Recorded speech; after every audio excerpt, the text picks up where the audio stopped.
Hi friends, good morning. எல்லோரும் எப்படி இருக்கீங்க? இன்றைக்கி எங்கள் வீட்டு சமையல் கருவாடு தொக்கும் முட்டைக்கோஸ் பொரியலும் வச்சுருந்தேன். இப்போ கருவாடு தொக்கு எப்படி பண்ணலான்னு பார்க்கலாம் வாங்க.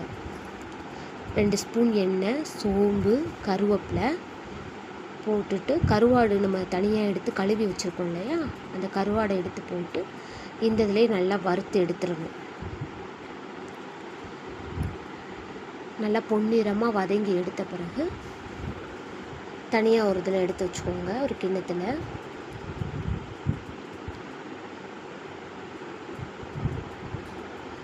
இப்போது பச்சை மிளகா, வெங்காயம், அரிஞ்சு வச்சுருந்த வெங்காயத்தை வச்சு நல்லா வதக்கி விட்டுக்கோங்க. வெங்காயத்தை அப்புறம்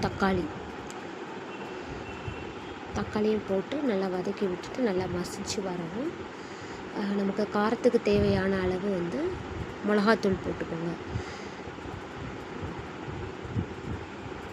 நான் கொஞ்சம் அதிகமாக தான் போடுவேன், எனக்கு காரம் எங்கள் வீட்டில் எல்லாருமே சாப்பிட்றதுனால.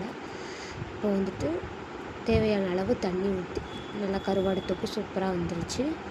இது பிடிச்சிருந்துச்சுன்னா சப்ஸ்கிரைப் பண்ணுங்கள், லைக் பண்ணுங்கள், ஷேர் பண்ணுங்கள், கமெண்ட் பண்ணுங்கள். தேங்க்யூ.